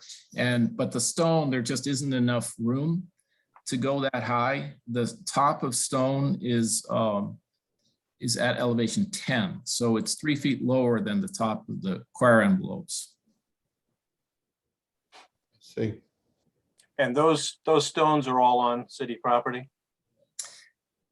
Almost, yeah. We tried to keep them on city property. There are some, a little bit that goes onto DCR property here in the foreground. That would be DCR property. And but other than that, there may be a little bit at the other end where we tie into the core envelopes, but it's probably 95% on city property. Okay. And I see that you didn't do the sleeving of the posts, but I did see that they were. Yeah, we sanded them down, right, rounded the edges off, right. Okay. Now, yeah, and I hadn't seen this particular type of choir fabric before, and I'm glad some of you made it out there to see just how robust it is, and the fact that there's 4 layers of that around the jute mesh. So it's a pretty heavy duty installation. Okay. One question I had was, so I see that Julie, can you go back to the drawing? Mm-hmm. I see at either end you have, I know you gotta tuck the core bags into this, like there and at the southern end there. Do you have any concern about there being a spur there and any kind of additional erosion coming off that? It's always a difficult, any transition in a structure like this is always difficult. I think we're trying to do whatever we can to sort of fortify that transition. I think we'll be okay. I mean, we have some rock in front of the core envelopes, which isn't ideal because you need it for the transition, but it's also if that rock starts to get pushed around against the choir fabric, then obviously that's a problem in terms of the durability there. So it's tricky, but again, for the duration that we need here, I think I'm fairly optimistic that this all is going to get us to the point where we get the Corps nourishment project. So we've got about a year maybe till that starts. And I guess my concern with the rocks is that, if we get a decent storm, since they're just placed on sand, if they're going to get undermined and that whole thing's going to kind of collapse. I mean, the rocks aren't going to go anywhere except down. And since the top of it is already lower than the core bags, it just seems like there's going to be a lot of overwash into the houses. There will be overwash. There's no question. And the rocks will shift. But again, we're just trying to hold that erosion line. But I think I've made it pretty clear in previous meetings, not necessarily with the commission, but other meetings, that overwash is still going to continue. There's just nothing we can do about that. Okay. So there was a comment made at some meeting that I think it was the mayor had found words in that CZM document that kind of allowed this hybrid approach to take. And I've started reading that CZM document, and it's 300 and some odd pages long. I haven't gotten very far into it. Andrews, do you know approximately where that verbiage was? What section, or Julia, do you know? It actually, it's buried in the CZM document, which is a guidance document sort of for conservation commissions on the coastal regs, but it's Right. actually, it comes from the Wetlands Protection Act itself in the regulations for coastal bank, basically saying that when you have a situation where you need to protect a structure that was pre-existing the adoption of the Wetlands Protection Act, which was 1978, then and there are no other feasible alternatives to be employed, then a revetment, seawall, or other such structure, and they sort of enumerate a few of those, may be employed as long as mitigation is provided, protective measures, et cetera, et cetera. And they go through some conditions about how those structures are to be constructed. But that's where it comes from. Okay, but this isn't a coastal bank, is it? Well, that's, debatable, I guess you could say. But when we had the conversation with the state, and CZM was on the line, and DEP, and who else was there? DCR, et cetera. And this was brought up and discussed. There was no objection to the use of this system in this location for these reasons. So, I mean, there wasn't, I don't know that the analysis was done of whether or not it was coastal bank or coastal dune or coastal beach. I think sometimes those resource areas, they shift and change. And you have to go out and be pretty careful about how you delineate them. But in this case, because it was an emergency, they kind of went with it. Okay, I mean, I'm not fighting what we're doing here, but I just don't see how you could call this a coastal bank. But anyway, that's neither here nor there.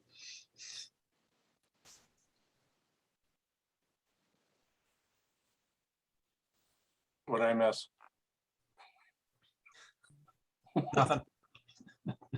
Haven't seen the blue screen of death in a long time. All right. Are we all done talking about this? Did I miss that much?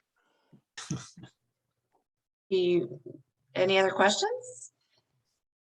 Oh, one that I have, what's the plan if these stones start getting undermined and they end up on DCR property? Anders? I don't think DCR has, they understand that there will be stones on their property. They did ask that we try to minimize that. But they do understand that there will be some initially on their property and that things may shift around a little bit and move onto their property. As far as long-term plans go, I don't know the answer to that. I think that's probably still to be determined. Okay. So I'm wondering, the clause that the mayor found and that was relied on to do this work, it's something about a dwelling being built at least before 1978. But did that apply to all those houses along Reservation Terrace? Because I thought some of them were relatively new. Or it didn't matter, it just had to be one that was. It actually, that's a good question, Carol. It actually applies to the houses in front of which the stones are being placed.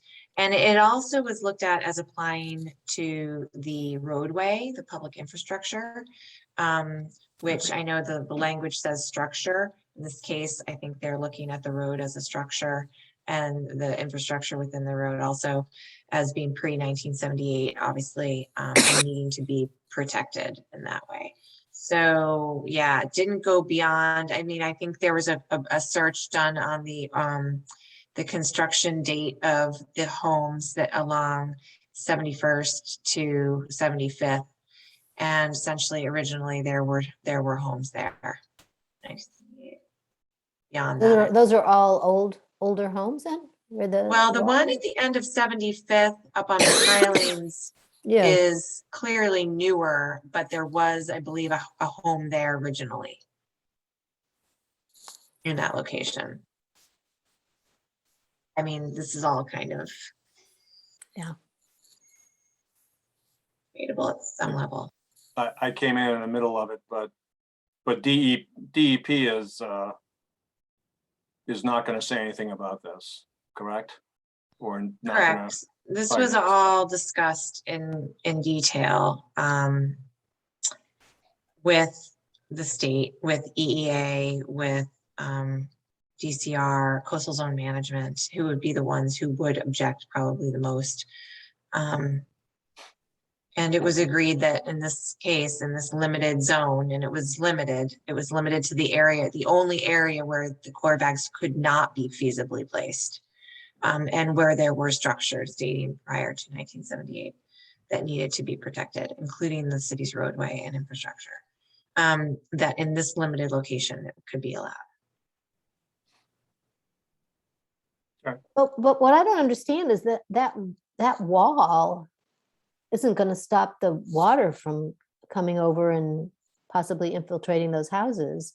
It might not stop overwash, as Anders mentioned, and as Steve said, but what it will do, what it has already done initially, is to stop the exacerbation of the erosion of the roadway. So what was happening was the water was coming, high tide and storm waves was coming right up and just sucking everything out from underneath the road and collapsing the road in place. And it was just going to keep marching further inward and take the whole roadway and further up the street. You know, you couldn't see where it was going to stop. The only way, and then at that point, there was no space left to put the core bags, no elevation there.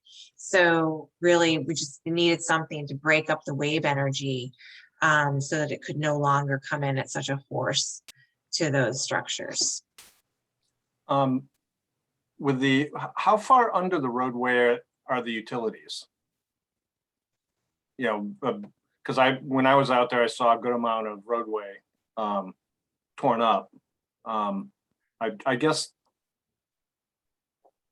I don't know if it's a valid concern or not. It's a good question.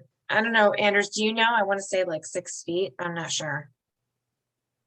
Well, there's a water line that I'm surprised we haven't seen yet. Jamie Tuckalo with DPS has, I mean, they've isolated it, they've shut it off. But I'm not sure anybody knows exactly where it is. But based on the information that the town engineer sent us, they never indicated how deep it was, but typically, you know, you're about 4 feet down with those. So we were probably very close to exposing it Mother Nature was very close to exposing it. So the stones aren't going to be a threat in themselves to that, are they? Just the weight on the road and all that? I think the city has given up on that length of water line anyway. But Okay. yeah. So is the city going to rebuild the road once all this construction has taken place? I would love to know the answer for that, but that is not my decision. I don't know the answer to that either. I think it depends on a lot of things, including how the dredge goes and what the results of that look like, and whether or not it's safe to put the road back through there. I'm not sure. Okay. I mean, do people have access to the houses as it is? Yeah. Currently, there's one home that does not have access with their vehicle to park on their property. And that is the home that is right on section DD there of 73rd Street. And that home actually, as of last week, end of last week, the slab that at least the seaward side of that home didn't appear to be on foundations, it was on a slab, and that slab had been undermined probably 8 feet under. It was just hanging in the air. So it was right there. This timing on this corner could not have gone any longer. It looked like that homeowner had done some cleaning up of sand around his property and filled in underneath the slab there, but it was looking like that could have gone last week for sure.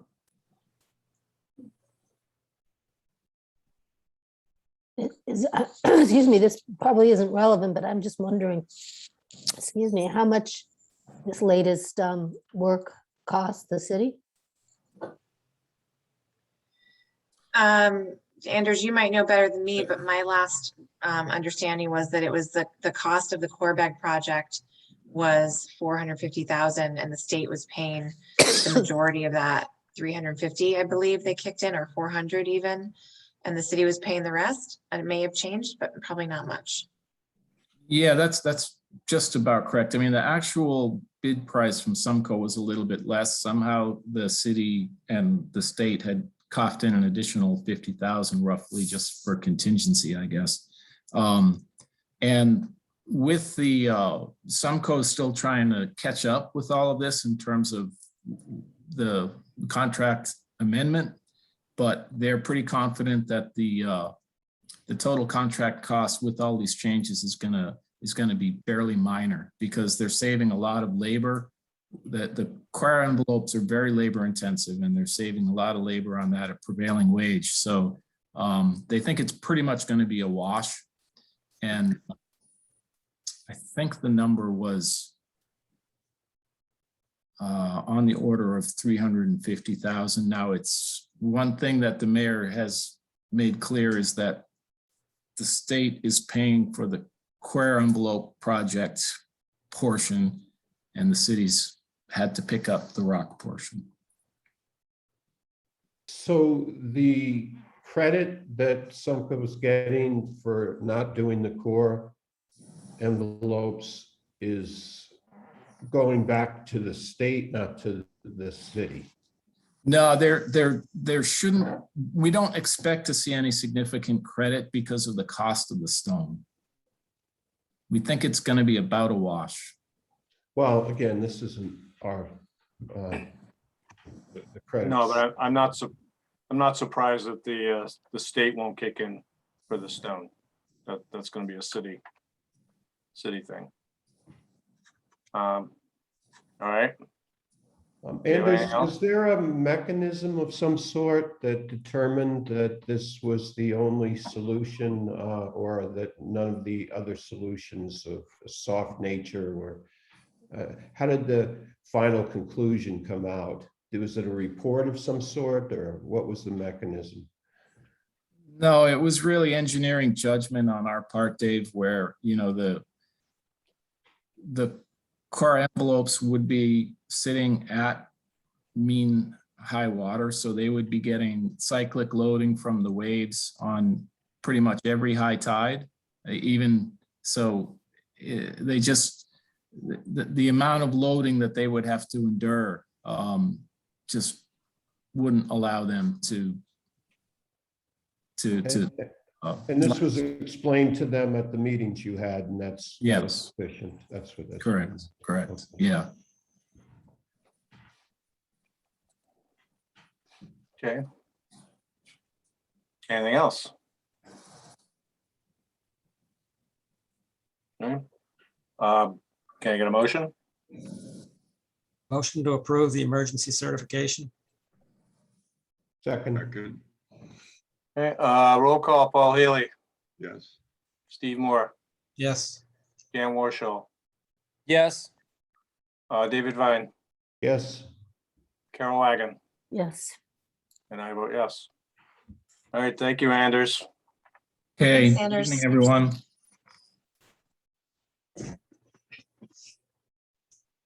All right, can I get a motion to open the public hearings? So moved. Second. Roll call, Paul Healy, Yes. Steve Moore, Yes. Dan Warshall, Yes.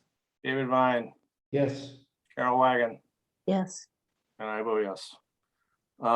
First item and only item is Michael Doyle, 39 Reservation Terrace, notice of intent. Okay, let me pull this up. Michael Doyle is here in the attendees list. I moved you over to be a panelist so that you could unmute yourself. I just have here's a photo of the site. Again, this is continued from our last public hearing. And the reason why it was continued was because the commission asked for some updated calculations of impact area on the plans and a revised plan, which we did receive from Mary Rimmer and is right here. And let me just quickly zoom in on the calculations that she did. So we wanted to make sure that the area underneath the deck, where the addition is also going both above and below the deck, wanted to make sure that that area, that square footage, was considered new footprint, and that it was being accounted for in the mitigation areas. So this new table reflects that.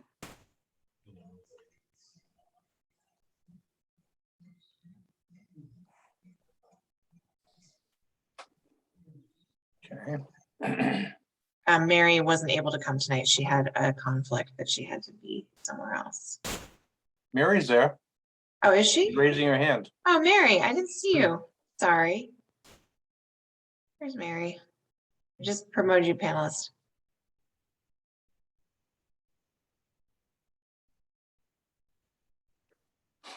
Okay. So Mary, maybe you want to just give a quick update on how you put this together? What Yeah, our new you got it regulations just are? right, Julia. The table was updated just to demonstrate the vegetated to unvegetated areas. The site, since the property has been owned by Mr. Doyle, it's significantly more vegetated than even when the certificate of compliance was issued. He's added a number of plantings in the back there. And so these are the two mitigation areas here and here. You can't see my cursor, so. Oh yeah, right here. Yes. And right here. We assumed, even though some of the existing deck is vegetated, we didn't assume that it was, and we assumed full vegetation and vegetation impacts from the existing deck. So we were able to come up with enough square footage to mitigate the entire footprint of the deck and the new additions. And you See if I can yeah. find your photos of, that's the old plan. Oh yeah. So there's a little bit of vegetation underneath there. Yep. Yep. partially vegetated, or this is the, one of the planting areas, right? That's correct. And that's the other planting area. And I know that after the meeting, last meeting, someone commented that that house is not in compliance. That's actually not Mr. Doyle's house. That's the adjacent house. It's just property line goes right up to the edge of the house. You are tough to hear, Mary, just so you know. Sorry. Let me see if I can. That's better. Oh, you already sounded better.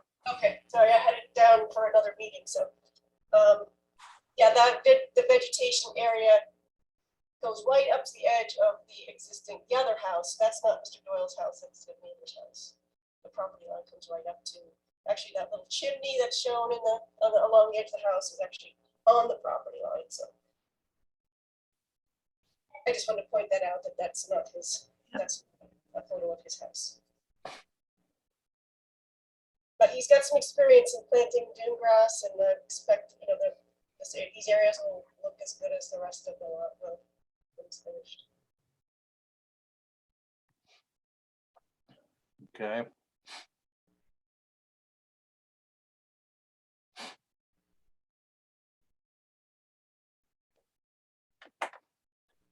Do we have anything else?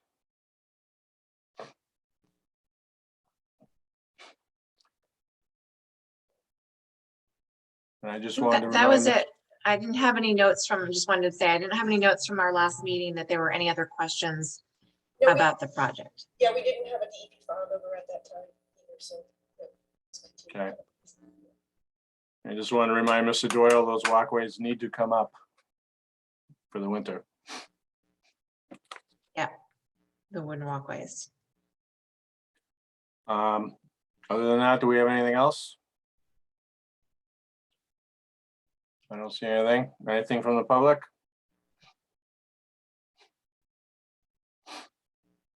Raise your hand if so.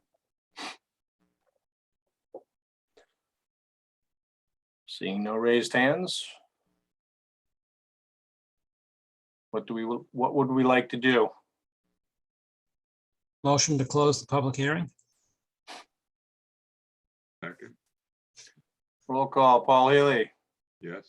Steve Moore, Yes. Ken Warshall, Yes. David Vine. Is that a yes, David?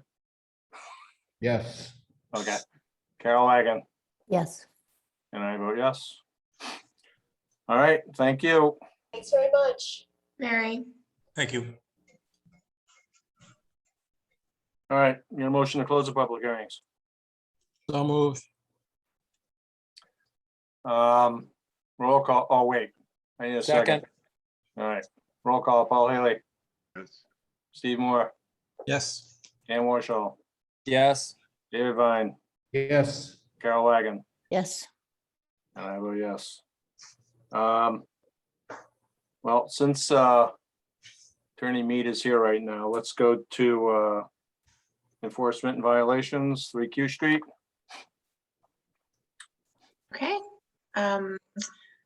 We don't actually have anything new for 3Q Street other than your discussion of it. Okay. Um, Go ahead, sorry. Lisa.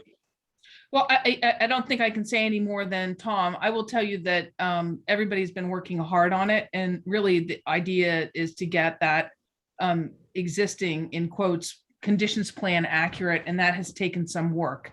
And so I will tell you that, you know, I've seen plans come forward. As late as today, we've had email exchanges related to, you know, the location of the garage, the size of the garage, reducing the size of the garage, removing the platform that you all saw when you were out there that was pre-existing before, you know, that kind of deck / platform that existed. So we've been looking at all of that stuff and working diligently on it. Nobody's not paying attention to getting this back into you. Okay, well, I hope people are paying attention to the that faux bluestone wall and the boulders that were brought out there too. Yep, that was duly noted, Mr. Chair. Okay, well, I think we need something by the next meeting on this, because it's been going on long enough and there are some significant violations out there. So I'm fine with waiting till the next meeting, but I'm personally not fine with waiting any longer. I will Or- reach out to everybody right now after the meeting and make sure we're on board for that. Anybody else have any comments?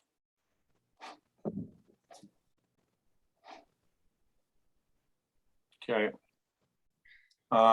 In that case, thank you, Lisa, for hanging around. Thank you very much. My pleasure. Take care. All right, orders of conditions. First and only one, Michael Doyle, 39 Reservation Terrace.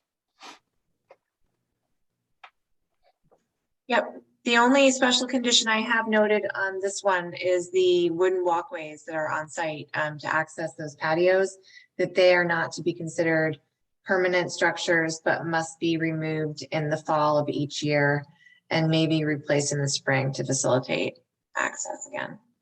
Should we, That's all. is there a date certain that they're supposed to be up by?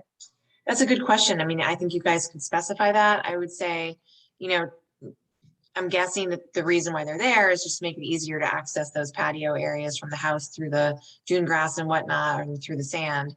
And so maybe at the end of the typical fall season, when weather gets to the point where you're not spending time outside. And I don't know if you want to create a date or just say before the end of fall.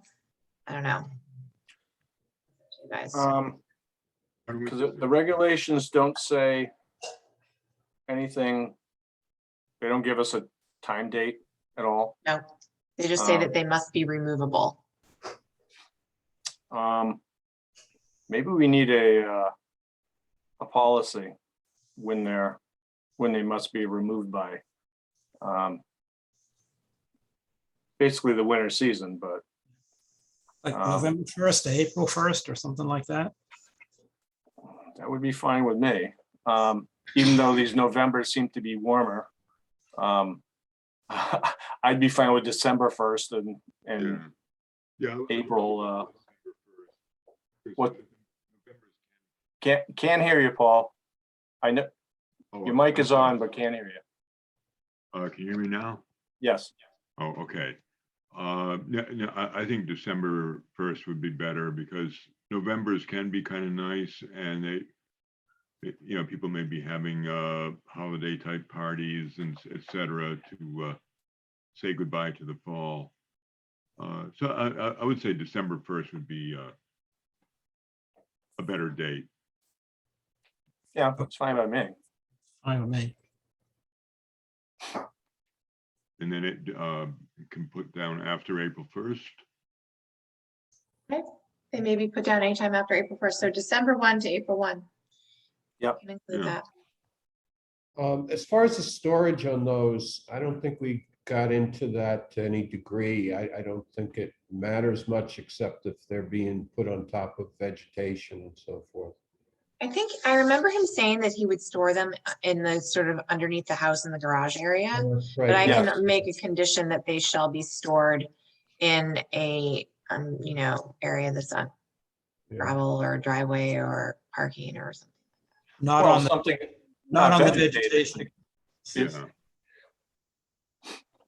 Outside of all vegetated area. Yeah.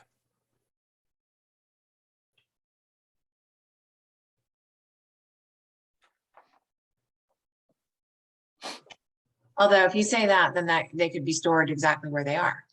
So maybe we need to make it more clear. Yeah. They must be removed from the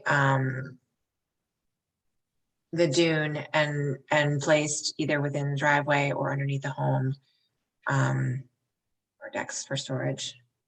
Yeah. Or offsite if they want to truck them off somewhere. Yeah. Okay. Either beneath house, I'll say either beneath house, within driveway area, or offsite. I don't know if I'd say beneath the house, No, because that fills up the 2-foot Yeah. zone. In this area, it would he said he was gonna store them in the garage or whatever that open area is. Yeah. Which is fine. Okay. Um, Okay.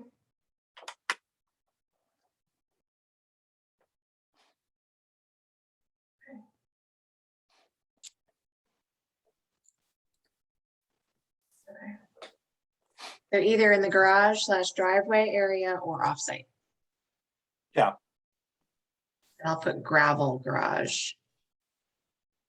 And maybe, and maybe even say not to be stored on top of vegetation. Yeah. And I think you can also include as indicated by the applicant. Yeah.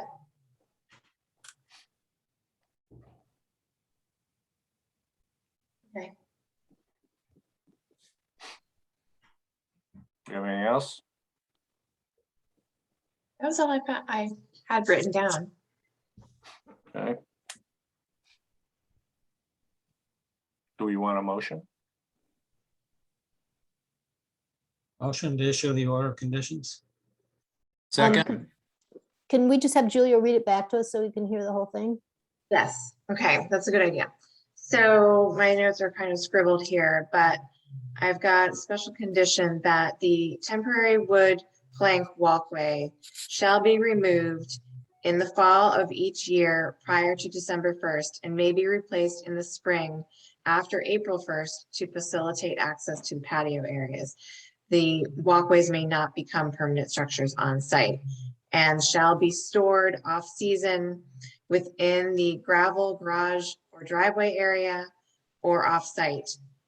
And then a separate condition or just a separate sentence that the wood plank walkways are not to be stored on top of vegetation as indicated by applicant. Okay, thank you. For the garage area, Mhm. can you just add as indicated by the applicant? Oh yeah, that was what was as indicated by the applicant. Yes, okay.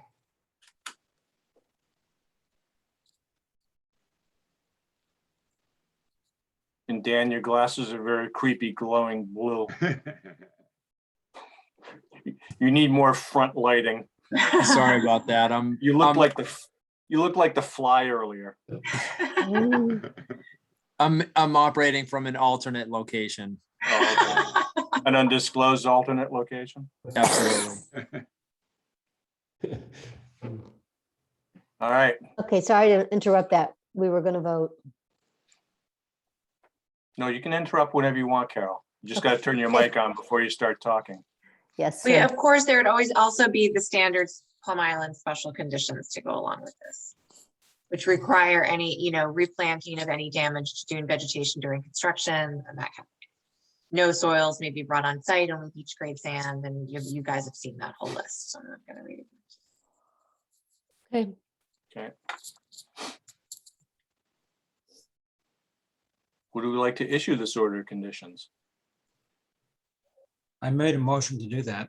Oh, you did? Oh, Carol rudely interrupted you? Yeah, exactly. Yes. I seconded. I Oh, yeah, forced, Dan seconded. I called the Fly eye question. I seconded. asked for a Okay. reading of the motion. All right, roll call. Paul Haley, Yes. Steve Moore, Yes. Dan Warshall, Yes. David Vine, Yes, Carol Wagon, Yes. and I vote yes. All right. Anything else? Yeah, I got two questions.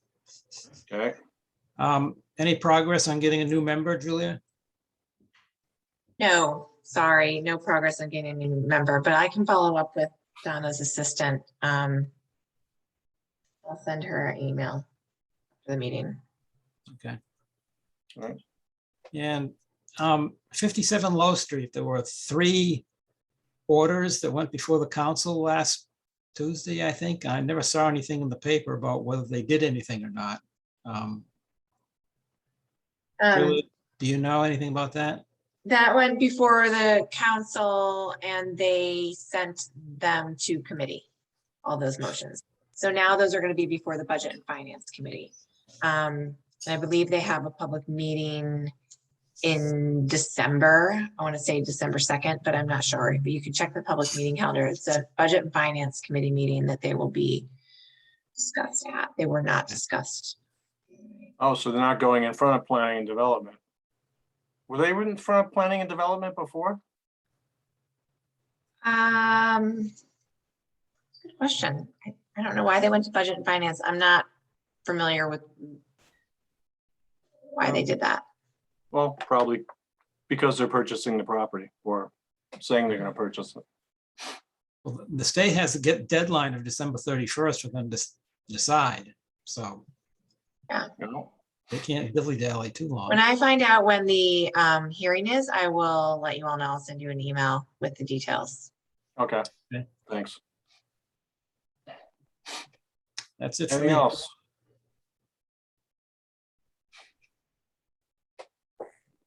Motion to adjourn. Second, This is for Gretchen. I don't want to adjourn. Inside joke. Okay. I'm fine with adjourning. Roll call, Paul Haley, yes. Steve Moore, Yes. Dan Warshaw, Yes. David Vine, Yes. Carol Wagon, Yes. and I vote yes. Okay. See you on See you December all 7th. December 7th. Yeah. Okay, Don't eat too thank- much turkey. Happy Thanksgiving. Yep. Thank All right, you. you too. You too. All right.